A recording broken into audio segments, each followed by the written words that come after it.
Welcome to Only Good Heroes. I'm your host, Lucia Nazzaro. And on this show, we are highlighting incredible people and organizations making a huge impact in their communities and our world. On today's show, we're welcoming founder of I Talk to Strangers, Robbie Stokes from Atlanta, Georgia. Hi, Robbie. Thanks so much for joining us. How are you doing today? Pleasure. Thank you so much for your time. Yeah, no, thank you for your time. For those people that don't know and should know, what is I Talk to Strangers?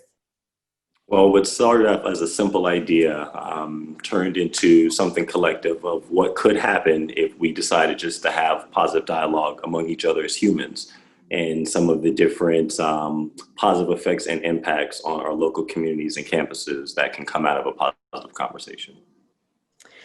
When did you decide to start I Talk to Strangers, and what was the impetus that made you decide this is something that is needed in different communities, college campuses, and across really our world, but our country at least? Well, the interest really started in 2012. I was an event coordinator for the United States House of Representatives, and working with community programs and events, there was a need of what would happen if we decided to solve our problems, not by pointing the finger at a blame, but pointing a finger at a solution. Is what we call a positive conversation, is when we're geared toward more the solution than towards the blame. And we started seeing different projects in multiple communities and campuses spark of what changes could happen if the conversations were positive and collective and beneficial for everyone a part of that community. Can you walk us through what some of the topics are of the conversations that you're having? And also, how does that process work when you're engaging in that dialogue? Well, one of the things that I've noticed in all of us as humans is we all have a story. So listening to these stories in the conversation has been one of the most rewarding aspects of talking to strangers. It's just learning of all the things that do connect us, whether it's family or food or just general interests altogether. So usually the conversations that I would have that are most interesting are about people's backstories or their family stories or the foods from their countries or nations or cultures. So there's just been a lot of commonality shared among just having a conversation with another person. How do you get people to participate in dialogue? I think simple gestures, like a smile, just having a general interest in people, I think is enough to get people to kind of open up, because we tend to have a tendency to want to share. So it's just being someone who's open enough to receive, and then you usually get some of the best conversations. I know that you have other programs. Can you tell us a little bit about the community? There's community programs like Tuesday Talks and different things like that. Can you tell us more about all the programs that you do have? Yes. Well, we have a 4C umbrella of how we would approach any situation. So 4Cs represents by campus, community, culture, and corporate. And under our community efforts, we have events such as Tuesday Talks internationally, which features local guests and an audience which participates in a positive dialogue or a safe space and an opportunity to have a conversation with a stranger with a little bit of moderation, so that the general community can learn, well, I want to get to know someone, but I don't know where. So we created a Tuesday Talk event series that created that safe space. And then we also have our Peacekeepers program, which are more geared towards the youth in the communities, which give them activities and opportunities of how they can be an impact to their local community and campus. So currently we're working on a community garden with our developing Peacekeepers, such as one of our programs under that initiative. It's the Summerhill Community Garden, right? Yes. So technology and wellness more focused on personal development, and also what they can do to make a local impact with their own hands or their own volunteer hours of seeing their own community grow and prosper. Why do you think, though, this program is so important? Are there other reasons that stand out? Of course. Yeah. There's, even with the medium that we're using right now, the space between the screen and our faces is sacred, it's holy.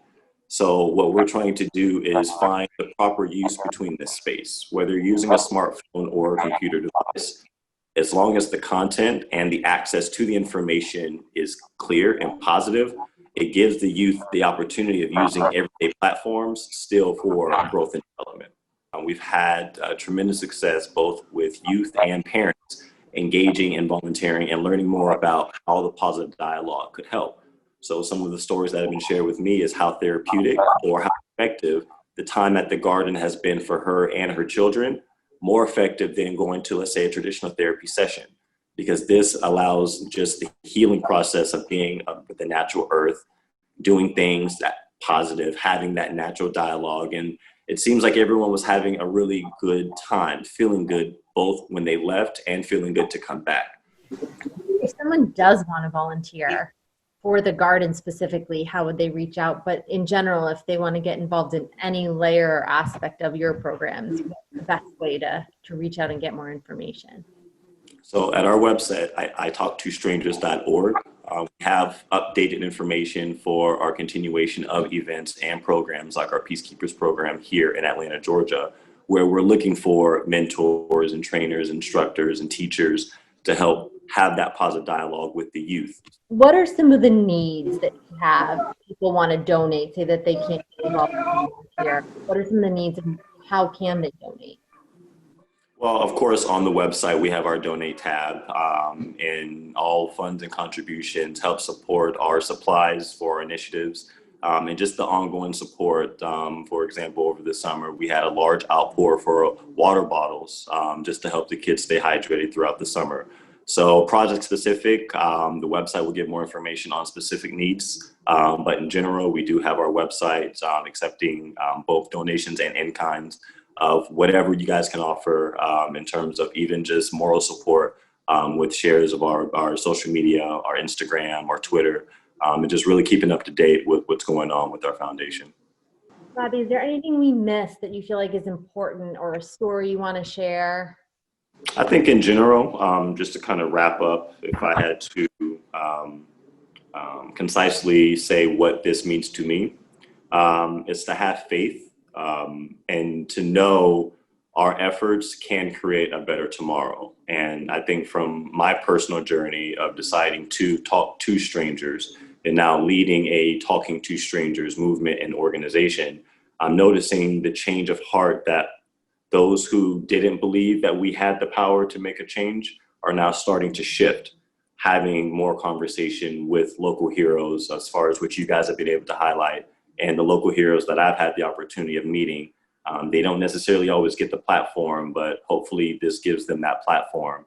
And I just want to remind everyone to stay faithful, and stay diligent towards the positive progress in the future. Well, we would like to make $100 donation from everyone here at Only Good Heroes, and Only Good TV, just to say thank you for the work you do. I much appreciate that. And thank you guys for your support and allowing us to tell our story. We appreciate it. Robbie, thanks so much for joining us today. Thank you. For more inspiring stories, make sure to head over to onlygood.tv. You can find us on Instagram at onlygood.tv. We'll be back soon with more Only Good Heroes.